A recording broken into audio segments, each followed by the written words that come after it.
Welcome to another jam-packed episode of the Sports Card Nation podcast, the show that brings you all the important news from the sports card hobby. We'll have some debates, opinions, new release schedules, and info. Plus, we'll also discuss the sports that so directly affect the hobby we all love. We'll mix in an occasional gambling tip or two, throw in some life stuff, and bring you great guest interviews from the hobby and sports dignitaries. And if you're good listeners, we may even give away a few things now and then. Now, here's the guy who wanted the cards and not the gum, John Newman. All right, welcome to Sports Card Nation Podcast, Episode 9. Full show for you. We're going to have a segment about eBay, my feelings and thoughts. I've been with eBay since the very beginning, but everything I'm going to say pertaining to them, not all going to be good. So we got eBay. We're going to talk sports. We're going to talk about Kyler Murray. I never gave my take on the Alabama-Clemson game last week. I mentioned it in the opening, and then I never got to it. So I'll get to it a week late. We'll talk about the NFL playoffs and the AFC and NFC championship games coming up. We'll talk a little bit about the hottest product right now out, which is the Contenders football. And special announcement next week, episode 10, on January 25th, we're going to have Tim Virgilio from Signatures for Soldiers, an organization since 2014 that raises money for homeless and disabled veterans. So another great cause, something we definitely like to highlight on this podcast. So they'll be joining us next week, or Tim will be, for episode 10. So I'm real excited about that. We're going to announce the winner of the Albert Pujols Kerry Wood 5x7 game use cards that we gave away on episode 8. So thanks once again. Thanks for being with us. We do appreciate it. No doubt you could be doing a lot of other things other than this, but here you are. And once again, thank you.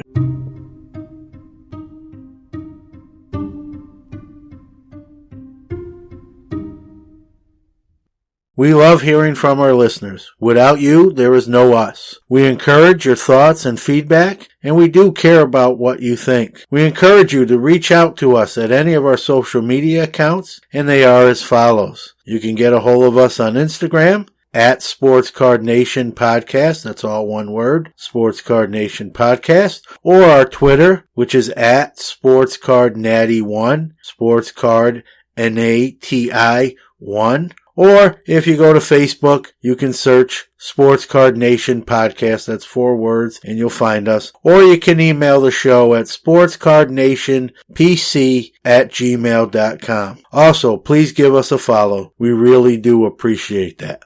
Thank you.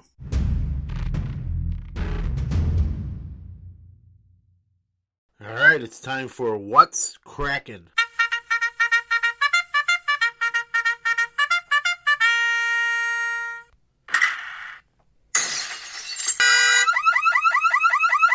So let's talk about eBay. First off, full disclaimer, I buy and sell on eBay currently. I started buying and selling on eBay pretty much from its early inception in September of 95. eBay started in September 95, and I think to be fair to this segment, I should tell you how I kind of got started with it, how I heard about it, and it's kind of sort of a negative positive effect on me right from the jump. So, some of you may have heard this story before, so I'll tell it again.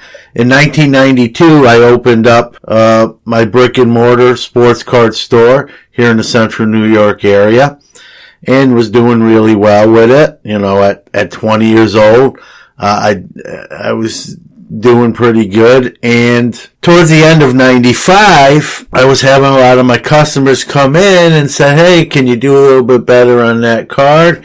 I can, it's on eBay for $10 and you have it marked 12. Can you do 10? I'll buy it from you.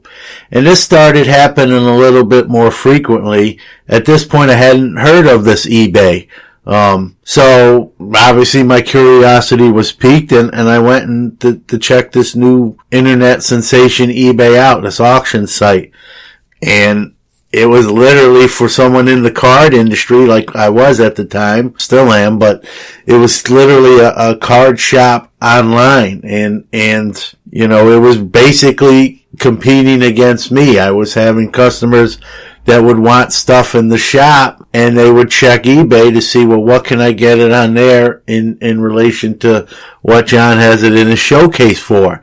And it was kind of where it kind of had to match price to make the sale. And having a card store at age 20, I started at age 20, but in 95, I was now 23. And, having a store is a commitment. You have to be there almost every day. You have set hours, and I believe in, if you open a store, you don't just put a sign on the door, be back in 2 hours. I think you have to honor your hours. That's always a pet peeve of mine when a small business owner kind of just skirts out and puts a thing, we'll be back at 3 and it's 4:30 and they're still not back yet. And, that's just a pet peeve of mine. So at 23, I was kind of tied into the store, and I had friends, hey, we're going to do this. You want to go? We're going to do that. You want to go? We're going on a road trip. You want to go? And I really kind of had to say no and miss out on a lot of the stuff because of my commitment to the store. And I'm not trying to cry sour grapes. I loved the store. I enjoyed it. It was fun. It wasn't like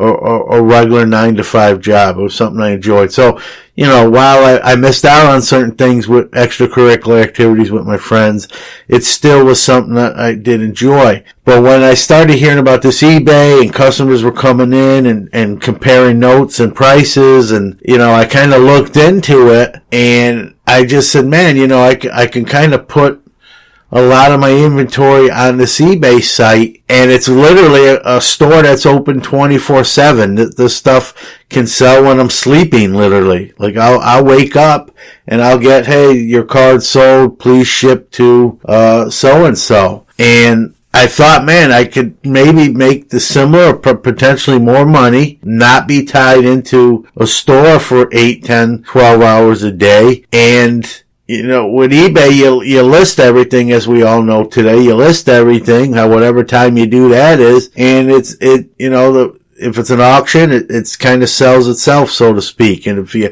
list it at buy it now, same thing. When someone purchases it, you get a notification and you sell. So if you don't want to turn on your phone or your computer, you don't have to, So it's kind of like a store without being there 8, 10 hours, 12 hours a day.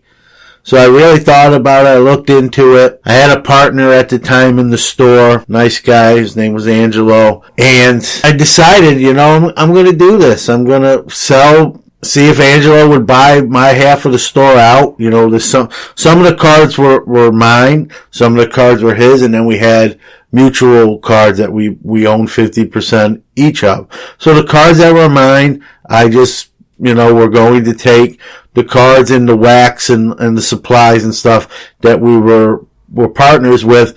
We sat down and talked about and came to agreement on a figure, where he would buy me out and I would leave the store. And that's exactly what I did. I left the store.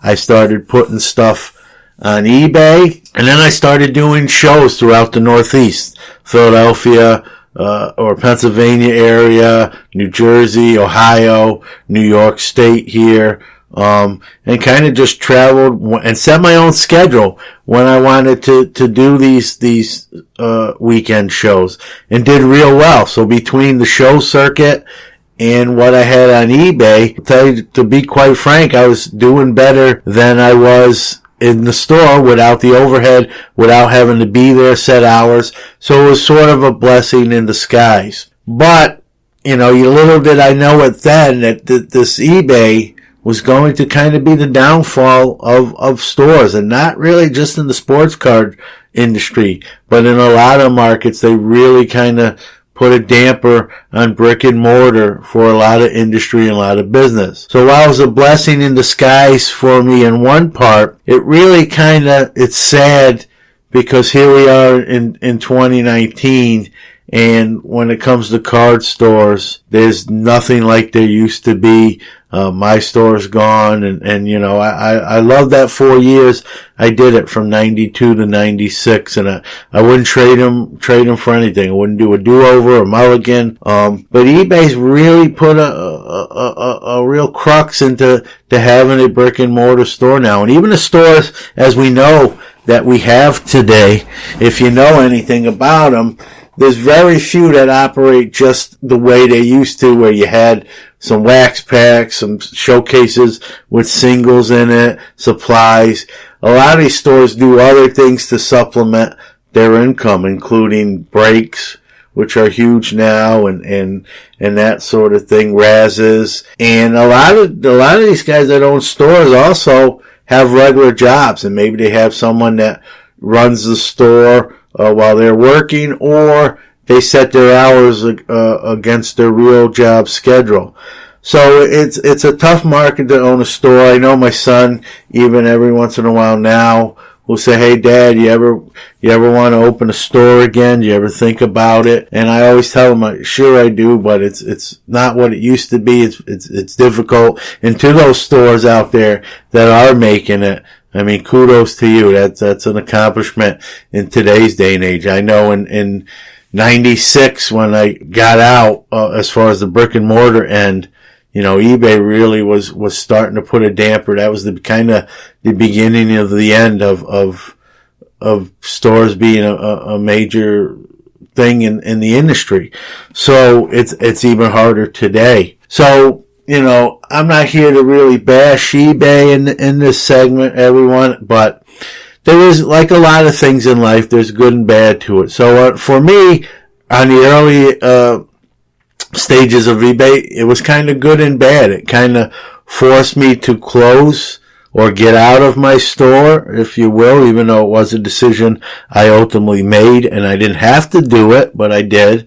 It also was good in the case that I had a lot more free time not being in the store to do stuff with friends at a young age and experience some things in life that maybe if I was if you want to use the word, stuck behind a showcase in a store, I may not been able to do. So it's not all, you know, it's kind of a balancing act, a scale, good versus bad and whatnot. But long term, I never realized that at that time that this new eBay auction site was really going to hurt in a direct way, an industry I cared about and loved. And I saw a lot of stores and people I know who owned the stores. They kind of didn't get out. I got out kind of by choice. I made a choice to sell out to my partner while he kept running the store. Other people didn't get out in that time, let's say. They kind of, their sales started to drop off. People would probably come into them and say, "Hey, you know, I can get it on eBay for this. Can you do that?" And it became increasingly difficult to match those prices. Sales went down. And I can tell you firsthand that from starting the store in 92 to when I left in 96, sales were not as high, towards when I got out and eBay came around than when we first started. So, to sit here and say eBay didn't have a direct effect on income would be facetious, and I'm not going to do that. So yeah, I definitely put a damper in the store. It's really what I based my decision on to sell out my half and kind of go on my own and do shows and eBay. It was, you know, it sounds sad to say, but I kind of, if you can't beat them, I joined them. And I did do that, and I did very well. And to this day, I still list and sell on there, and obviously I buy like a lot of people do. And, you know, as eBay grew and gained market share, if you will, you know, some of the other bad things occurred. You know, some of the rate increases and the fees that they charge made it a little bit more difficult. And it's to the point today where I've honestly thought about other avenues to list a lot of my inventory on. I do list quite a bit of my inventory on eBay right up until this, as I'm talking to you here. But I have started to look at other ventures to where I can sell my items, or at least list my items, and where maybe the hit financially is a little bit less in the wallet as far as the fee goes. Right now, eBay's got, they take 10% of the final value. They charge you to list your items. Obviously they have incentive plans. I have an eBay store, so yes, it is a little cheaper. But after a certain amount of listings, you are paying for each listing. I get so many free a month, and then if I list more than that, I have to pay per auction. And then, the one thing I really don't like is they charge a 10% final value fee even on your shipping. In a lot of cases, I charge for shipping less than what it sometimes costs, especially when you factor in bubble mailer and team bags and the supplies that go into the shipping process. So, they're making money even on the shipping end. I understand they have overhead, they have bills they have to pay. I get it. I'm not expecting a handout, but they've increased their rates. They've changed some policies. Another thing that a lot of people are complaining about with eBay is they're really pro buyer. And I get that. That's where their business comes from. If there are no buyers, as sellers, you won't stick around. So they gotta have the buyers to maintain the company. I get how supply and demand works, but eBay's got to the point now where if the buyer says it came damaged or they didn't get it or I want my money back, I decided I didn't want it. They've made it really, in my opinion, and I think quite frankly in a lot of other sellers' opinions, way too easy to just rescind a transaction and you have to refund a buyer's money with almost kind of no questions asked. Almost like the customer's always right, which I do believe is not a bad policy to have. But eBay used to look at each of these situations individually and then come to a determination of who they were going to side with. And in a lot of cases, they'd side with a seller. In some cases, they would decide in favor of a buyer based on the facts of the case. And most of the time, I feel they were pretty accurate in their decision making. And now it's at the point, it's like they don't even want to litigate that. Now it's just like, give this person their money back. They're going to send the card back. And that's it. And I don't think that's really fair. It's a cop out for them that they don't have to get involved. And the sellers are kind of left, in the lurch where they have to, just cave in a sense. And, you hear these stories where, a buyer buys a card, let's say an 89 Griffey rookie. I'll use that for an example. And it's not graded, and the seller, sends the Griffey that's in the auction. And I know this is a two-way street, but let's say the seller sends the card that's in the auction, and that buyer already has a Griffey that's not in as great a shape, and they get this new Griffey that's in better shape, and then they file a dispute with eBay saying that they got a card that wasn't as advertised. And instead of sending back the card that the seller sent them, they send back their lesser copy and say that's the one they received. And obviously it's deceitful and it's a switcheroo, but they get away with it because of the way eBay's policies are now protecting the buyers. And I'm all about protecting the buyers. I understand the premise of that.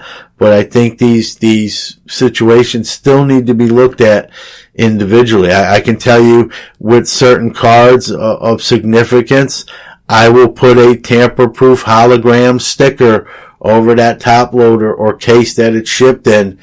And, and in some cases, I've even taken a picture of the card or video as I packaged it with that tamper-resistant seal. And I've done business with them now, 96, so we're looking at almost 23 years of me being on eBay. I can it's only a few instances where someone asked for a refund, but I did have a situation where someone did ask to return a card and they tried the switcheroo. They tried to switch out the card I sent with a lesser condition one and to upgrade their card, and I put a tamper-proof hologram on there. And eBay did give me some grief, but after numerous correspondence with them and exchanges with them and me explaining that, hey, I put a tamper-proof seal on this card. This card that they're trying to return is not mine. It's out of that tamper-proof seal, and I believe they're doing a switcheroo.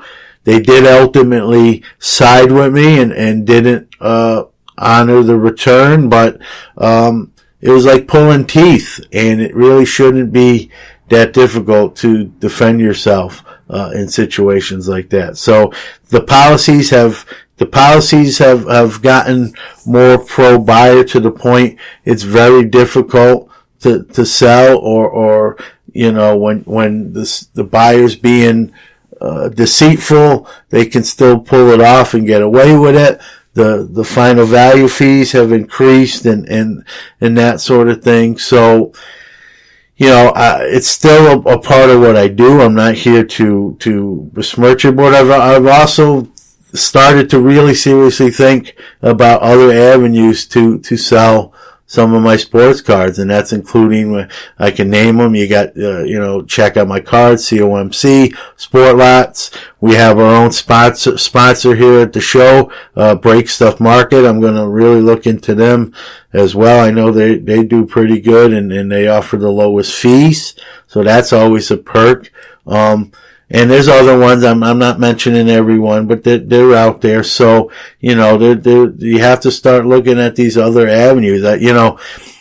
It's amazed me that since, eBay started in 95, here we are 24 years later, and there's really been no one that's went head up with them and competed. There's been some companies that tried, but they're the big bad boy on the block, and no one has really stepped their game up to match him. I mean, they are good at what they do. You don't last, it's my saying, you don't last that long by accident. Okay, so they're doing well. They're the number one, auction seller in the world as far as online goes. So they're not going away.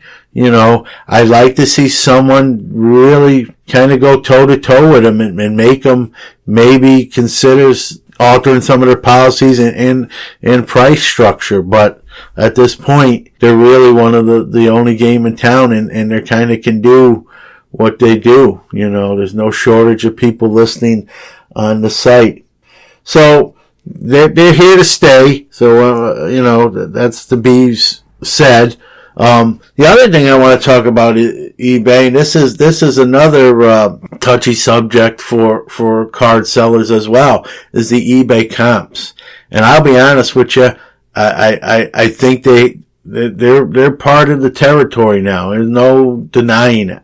Whether you like it or not is indifferent. It is what it is. I remember I come from the days with the SCP. Most of you won't even know what that is. That was kind of the price guide before Beckett. And then Beckett came along and the SCP faded away, and Beckett became the definitive price guide for sports cards. You want to know what something was worth and what to kind of price it or get a ballpark figure of what you could sell it for. You couldn't wait for that Beckett to come in the mailbox or run to the card store or Barnes & Noble or wherever you picked up your copy of Beckett magazine to get that, and find that information out, all the new releases. And that's gone now. Like, the eBay comps have really killed Beckett. I know Beckett's probably main source of income now is through their grading services and authentication services.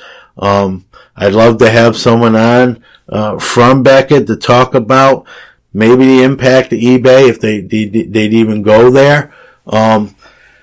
But I'll tell you the truth, I don't even carry Beckett's anymore. I don't think a lot of people do. And even when I go to Barnes & Nobles or Walmart or any places I used to get the Beckett price guide and magazine before, I don't even see them in the rack anymore. They don't order them. Maybe they weren't selling anymore. And I mean, I'd be hard, when I do try to like go out and see if I can find a Beckett, I can't anymore. My local supermarket, which is Wegmans, some of you may have heard of it, big chain here in the Northeast.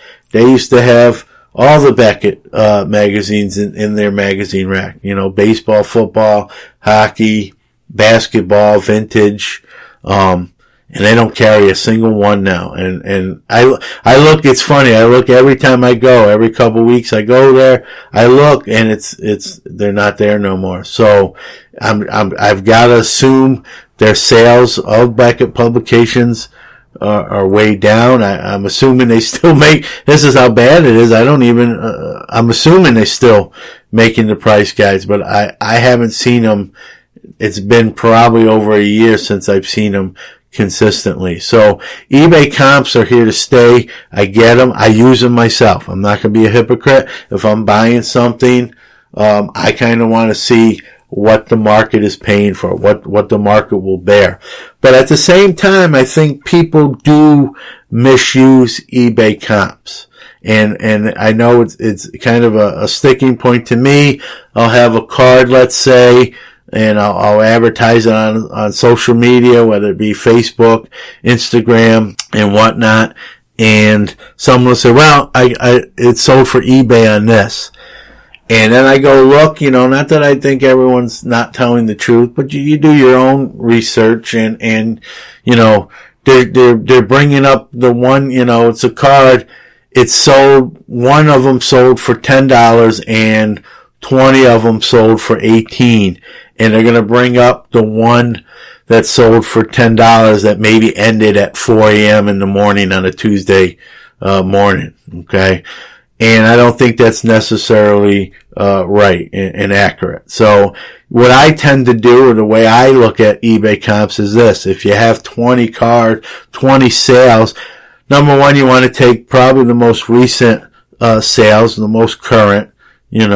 Obviously a Mike Trout rookie sold for a lot less in 2013 than it did in 2018. So to go back and use a 2013 comp is not fair to a seller.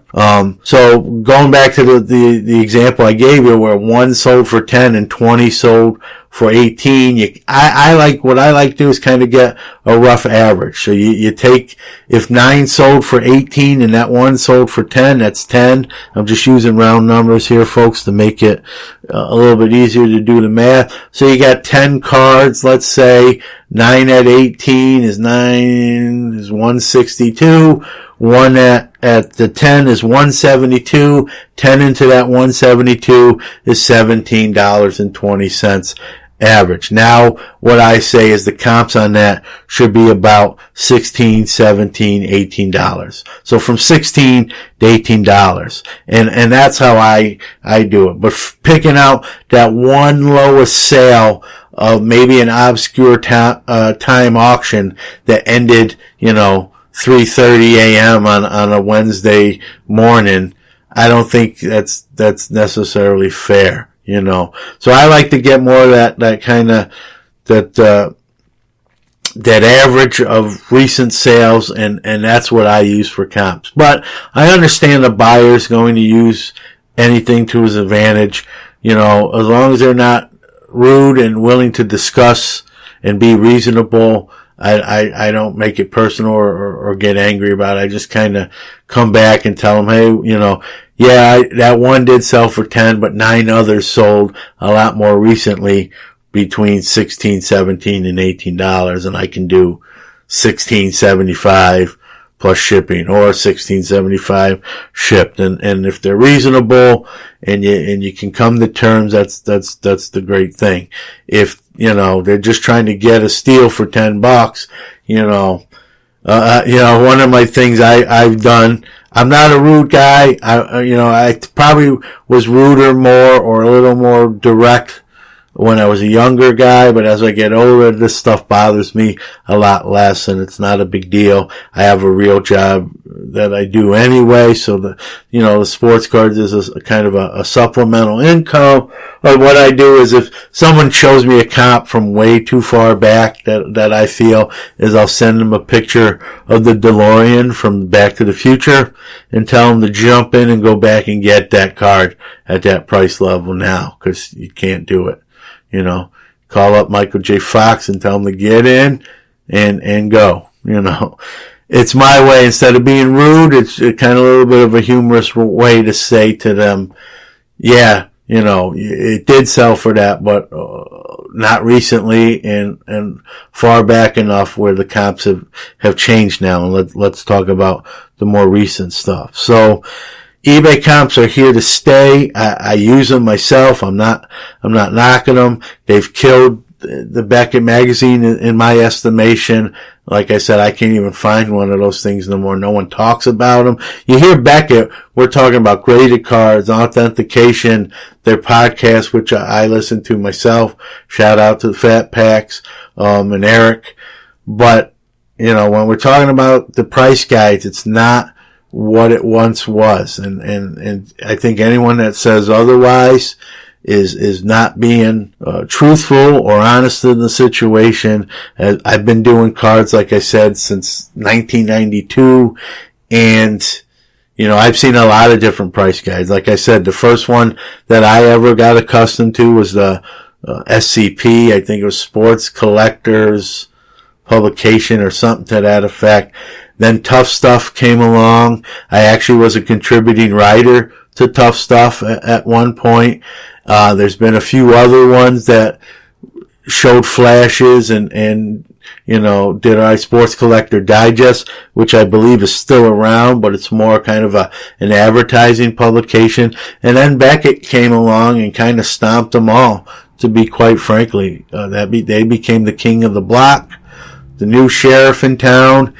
And then now with eBay and eBay comps, even that big sheriff's kind of shot down, in the middle of town, laying on its back. And you thought that thing would never die.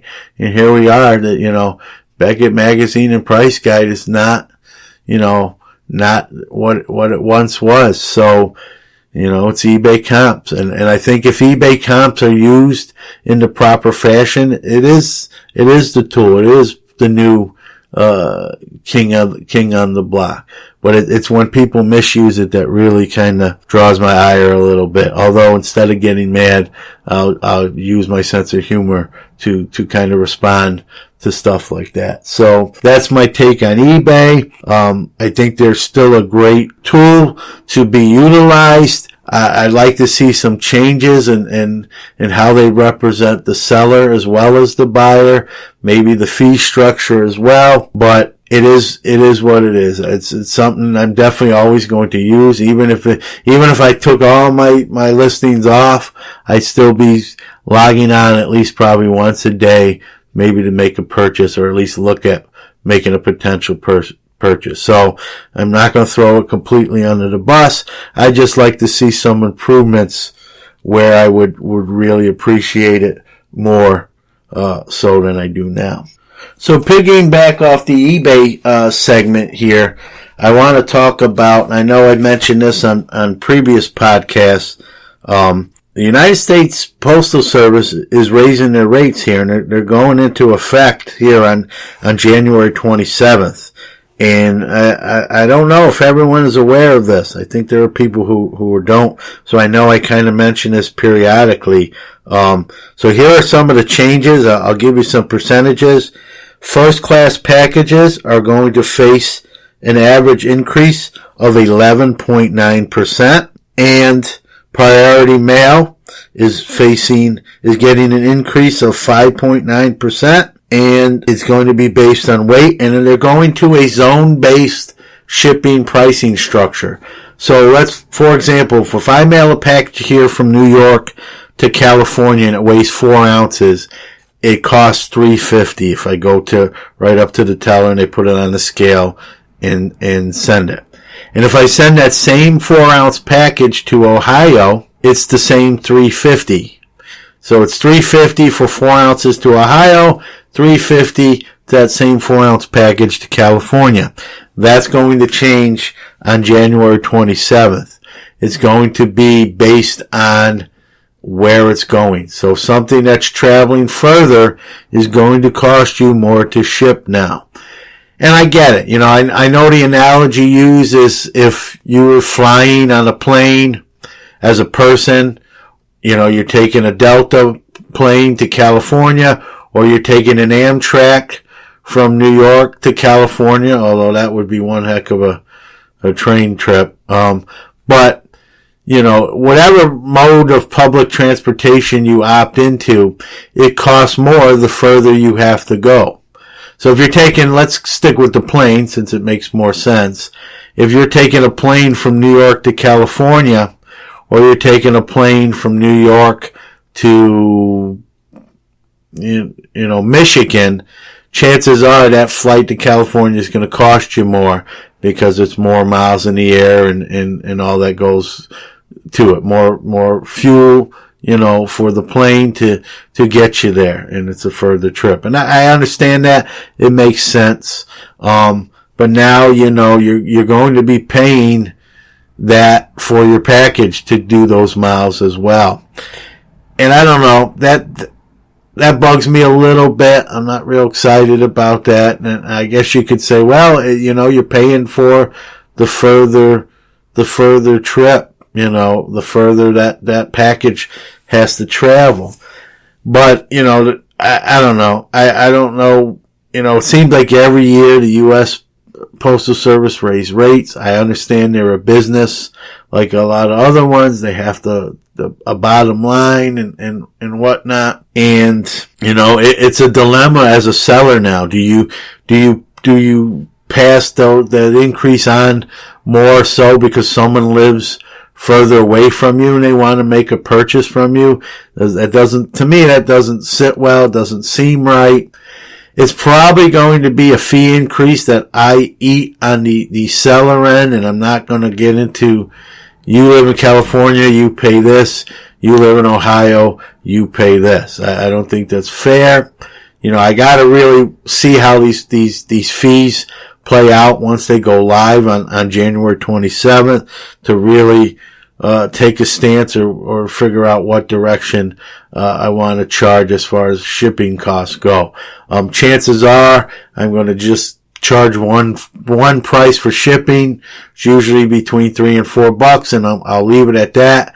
And if I charge $3.50 for something and it costs $4.50 to ship, the dollar's gonna, come out of my wallet or bank account and life will go on, I suppose. I just don't, to me, I don't think it's fair to charge Joe in California more because he lives in California than Joe in Ohio, just because Joe in Ohio lives closer to me. It's not Joe in California's fault if they both purchased, the same card. So I'm gonna probably just try to keep my shipping structure as close to what it is now, which is either free shipping or $3.50, depending on the item and whatnot. And where I think this is going to be a factor, and I believe I said this before on the podcast, it's going to hurt the smaller deals, those $10, $20 card deals, and quite frankly, I do make high-end sales. I'm not gonna lie about it. And those are always fun, higher dollar amount.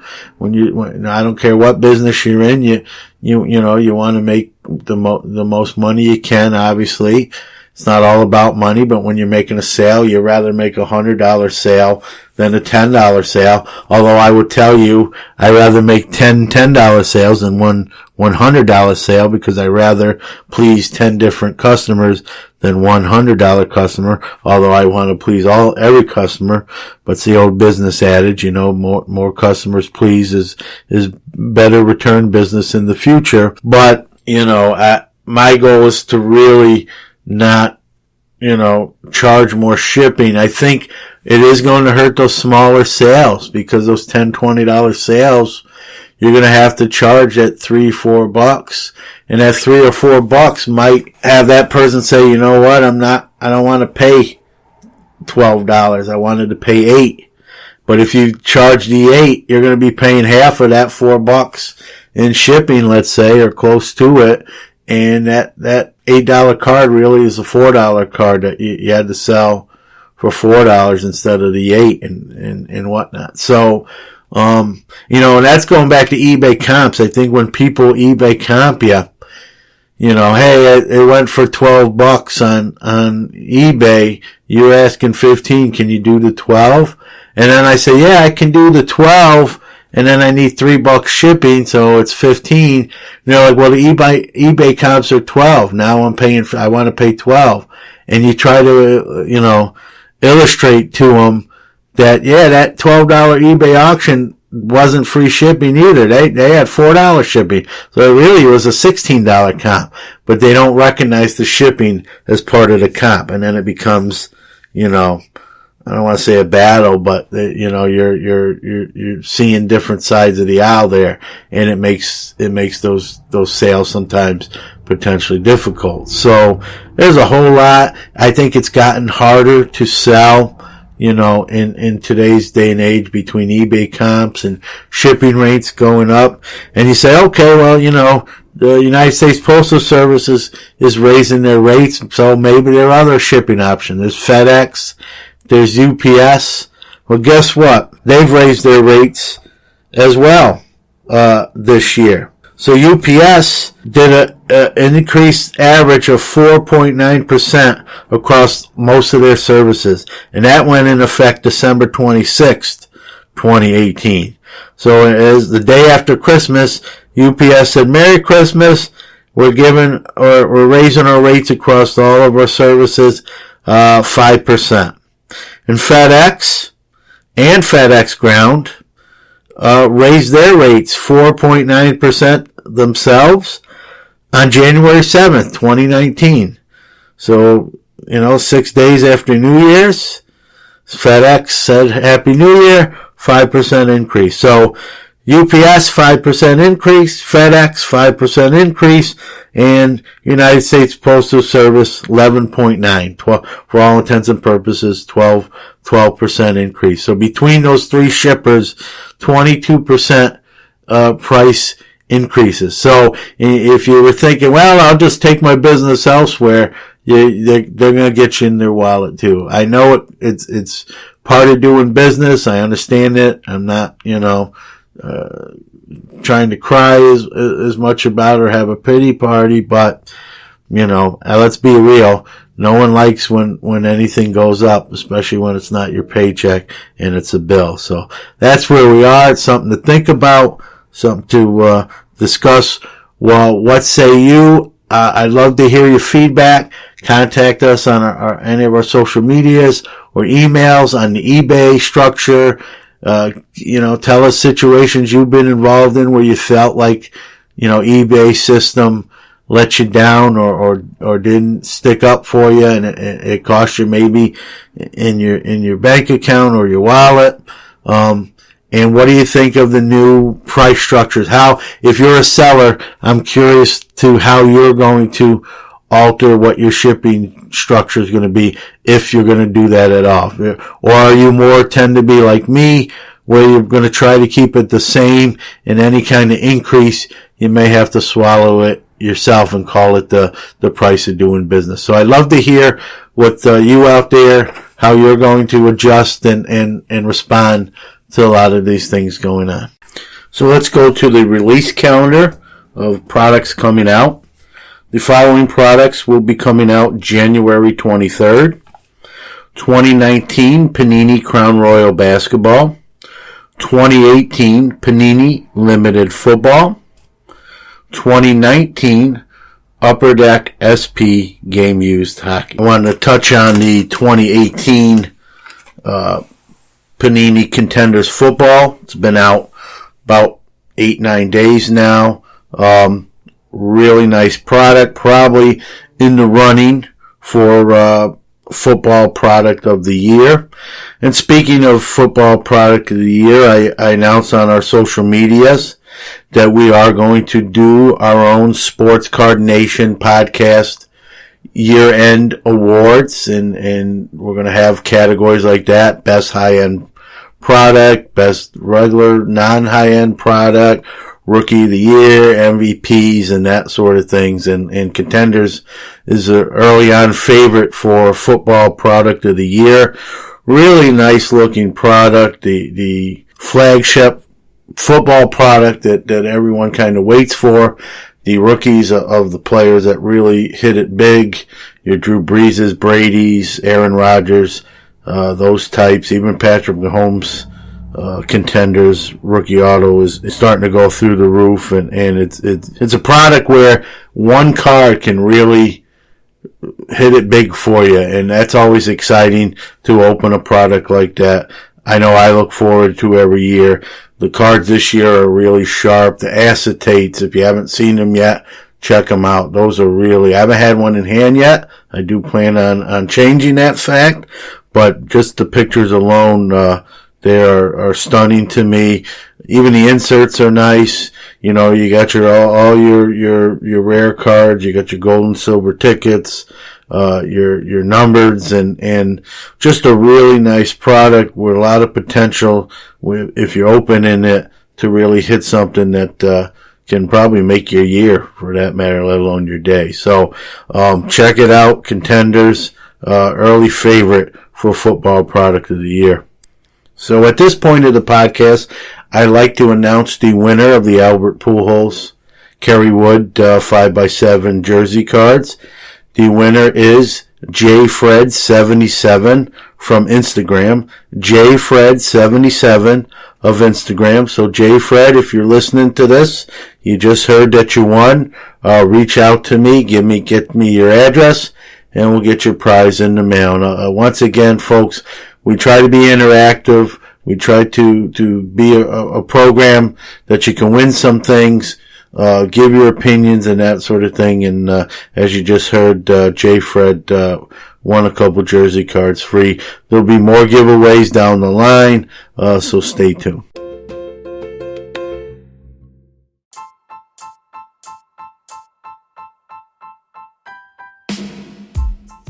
Check out our supporter, Break Stuff Market, your new innovative and global marketplace for trading cards, stickers, and sports memorabilia.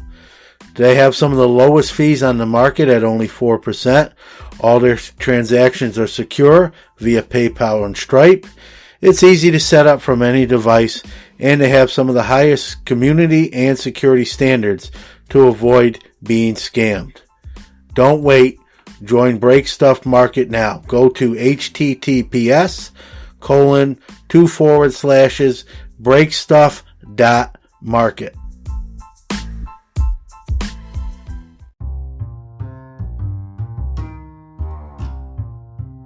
The show has grown, and we are very appreciative of that fact. If you are a business, a dealer, a breaker that would like to partner with us, please reach out to us at one of our social medias or email the show at sportscardnationpc@gmail.com. That's sportscardnationpc@gmail.com. We have many affordable options to promote and highlight the services you provide. We look forward to hearing from you and collaborating with you in the future.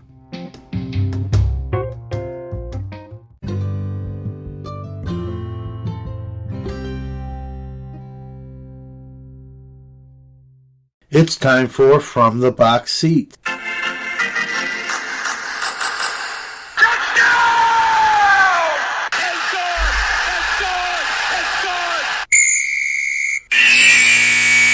All right, I want to give my take on the Clemson-Alabama national championship game. I mentioned it, like I said in the intro last podcast. I meant to touch on it, and I never got it in the show. So I'm not going to spend a lot of time on it. We all saw it, what it was. Kind of to me, it was surprising. Not that Clemson won. I think they're a very good team, obviously, but I guess the fashion they did it in, kind of boat raced Alabama start to finish.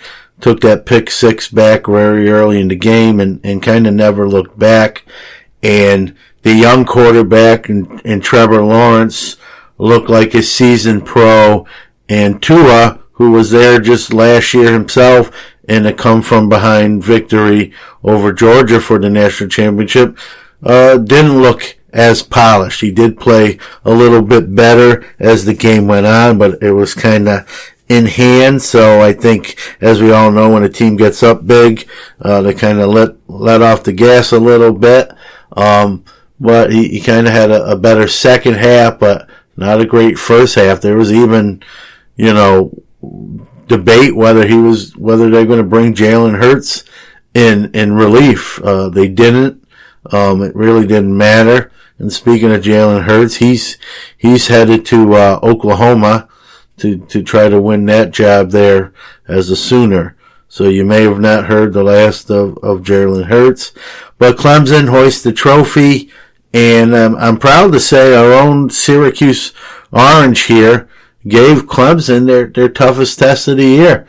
Matter of fact, they had that game up into the last few minutes. So for the 3 cents that's worth, I'll throw that in there. I'm a Syracuse Orange season ticket holder, and they had a great year in their own right, 10-3, and won the Camping Bowl trophy. So beating West Virginia. So it was a good year to be a Syracuse Orange fan, and congratulations to Clemson, undefeated season, and dismantled both teams they played in the playoffs, Notre Dame and Alabama. And there's a lot of people who saw Clemson, crush Notre Dame, and a lot of people said, man, maybe Notre Dame shouldn't have been in the playoffs. I'm one of those. I kind of thought after that maybe it would have been better to get a Georgia or an Ohio State in that top 4, and maybe it would have been a better competition. But after seeing what Clemson just did to Alabama, they're just that good, and maybe those Notre Dame doubters probably are a little quieter after the Alabama Clemson game, and I am for sure too. So a great season for Clemson. Dabo Swinney's a class act, one of the best coaches in college football, and a really down to earth good guy, and something you don't see. He's kind of the anti Nick Saban, grumpy kind of, looks like his dog just died, attitude. Dabo's the opposite of that. So I kind of root for a guy like that, and he's got another national championship. Staying on the college football talk, I mentioned last program about Kyler Murray leaning to declare for the NFL draft. Well, as you probably know, that's been done. He has officially declared. All the mock drafts, I think there's no doubt he's going to be a first round pick. Some mocks have him going to the Giants as Eli's successor, most likely. Some others have him going to Jacksonville, who's in need of a quarterback as Blake Bortles regressed this season. But I think there's no doubt he goes in the first round. I think he's made it very clear.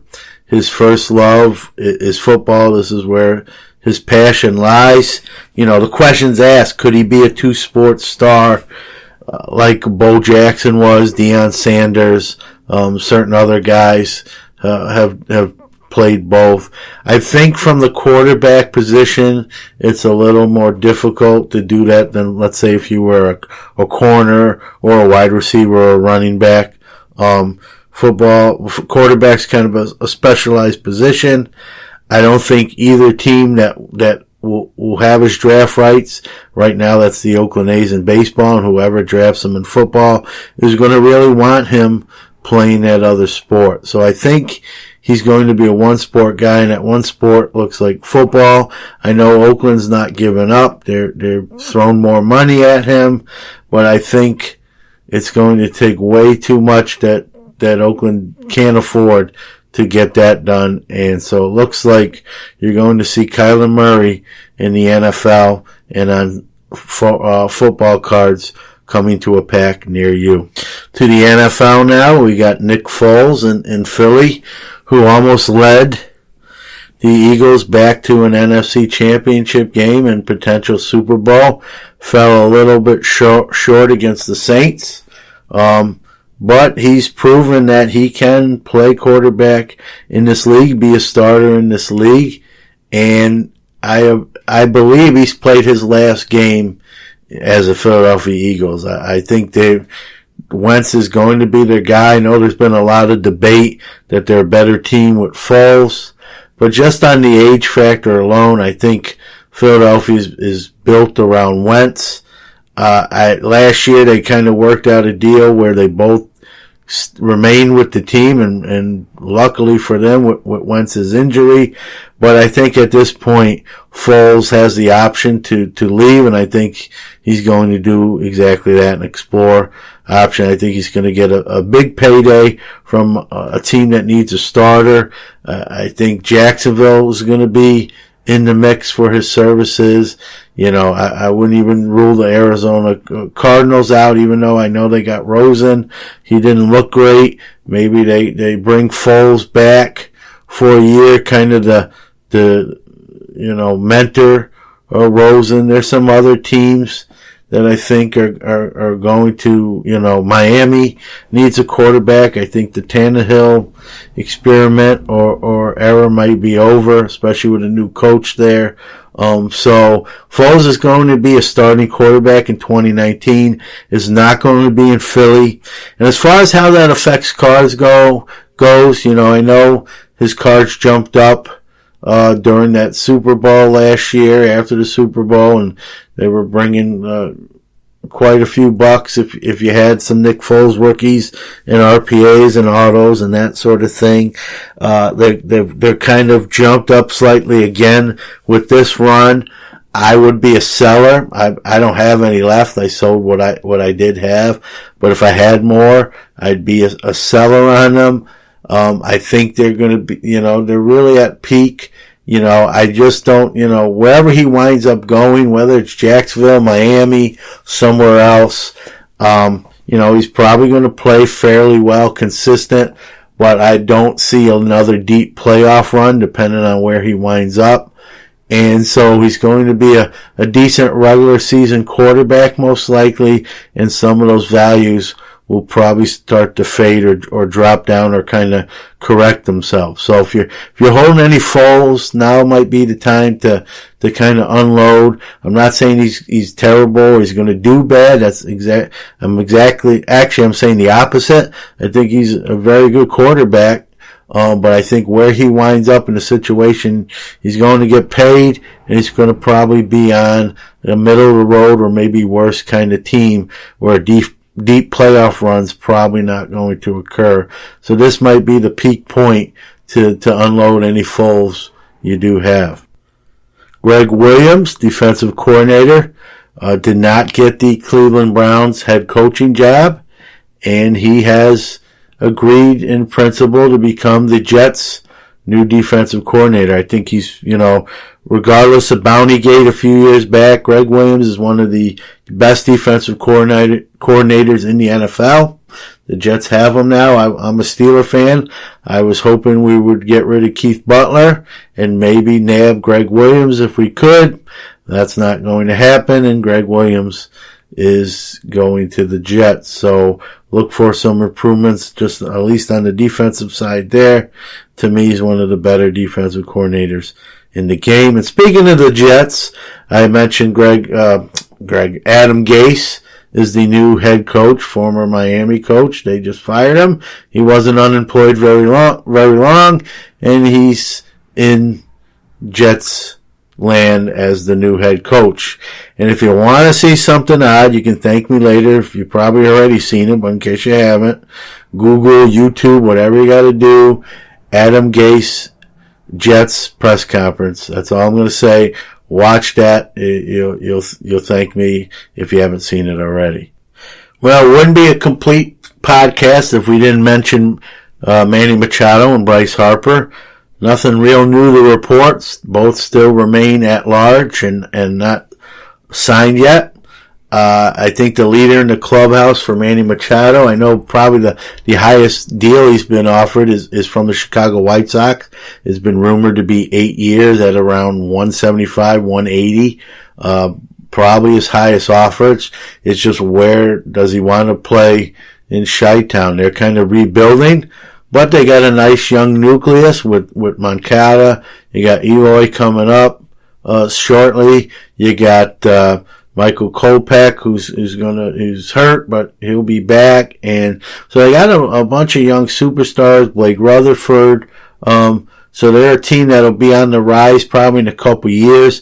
Does he want to take the money and kind of have a couple maybe lean non-postseason years and then maybe make a run? That's something he's going to have to think about. There's a rumored new team in the mix.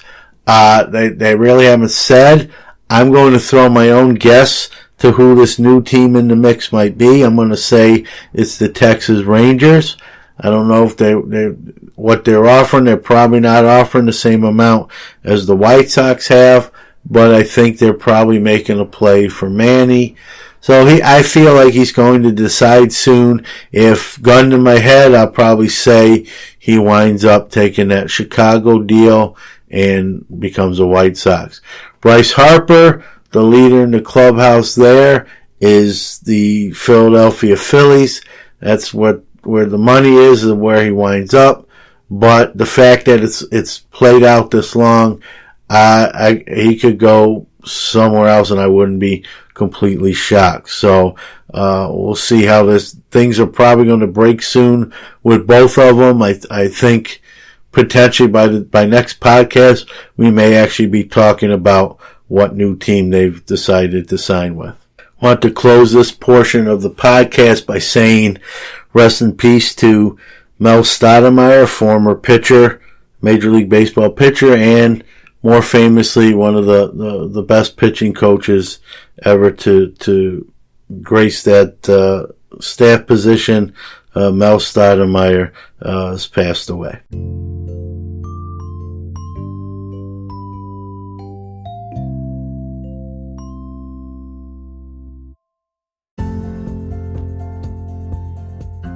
Lasting 25 years in any industry is impressive.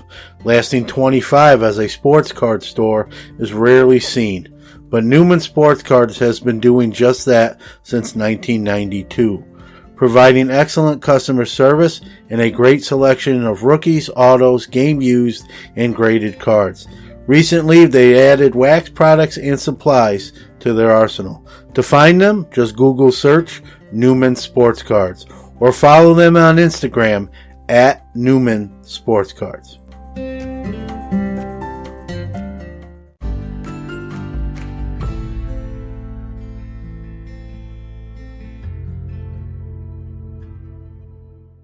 It's time for Best Bets.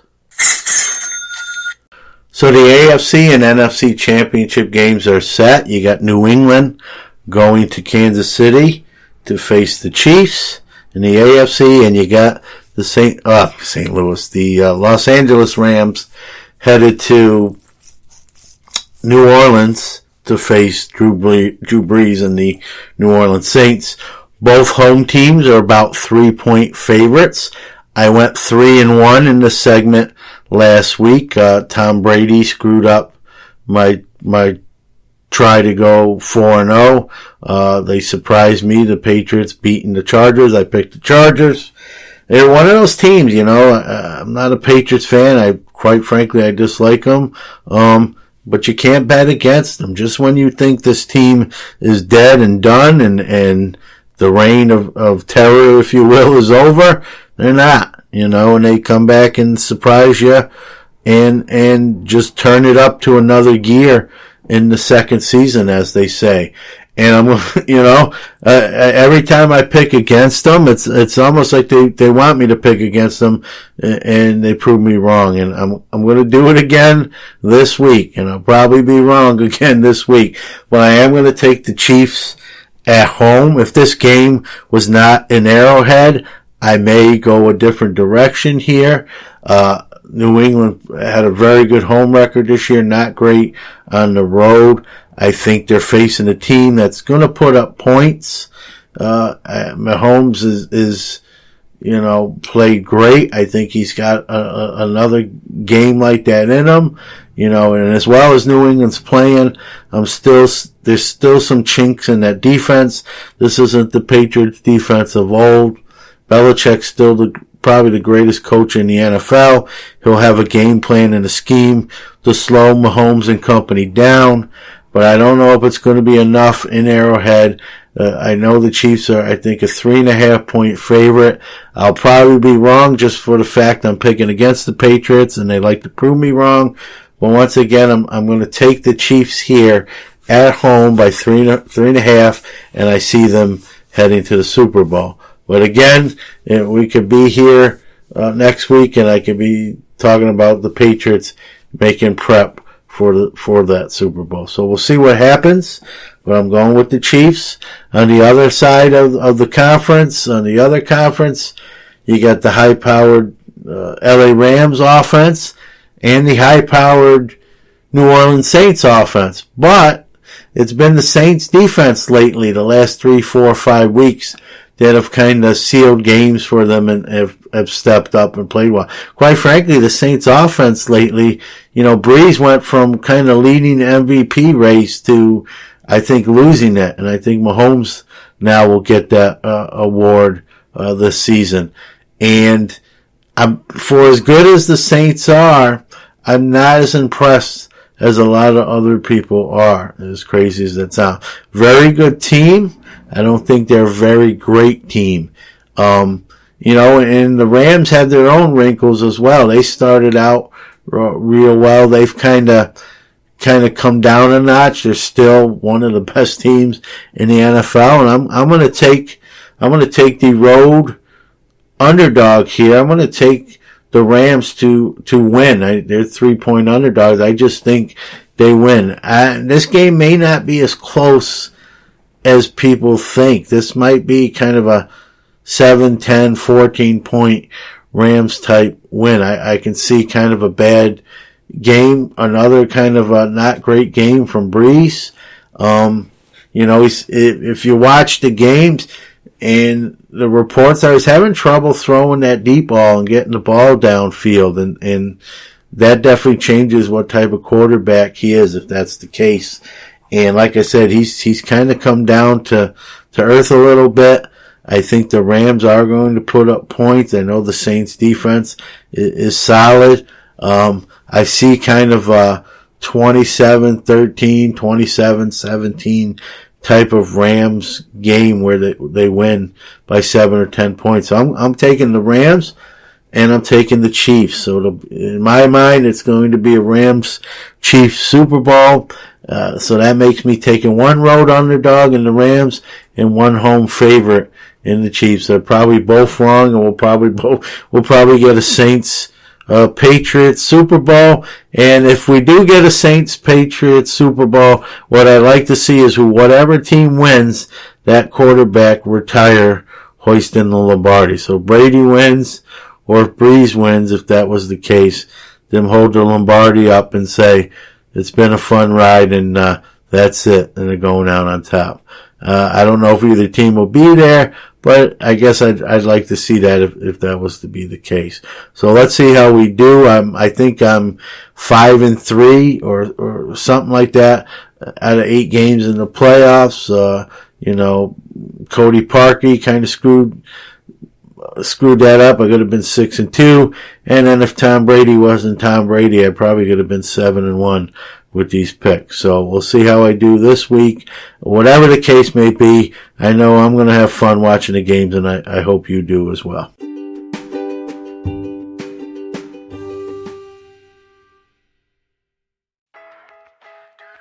You've been listening to the Sports Card Nation podcast. Join host John Newman next week as he gives you another jam-packed episode of all things related to the sports card hobby.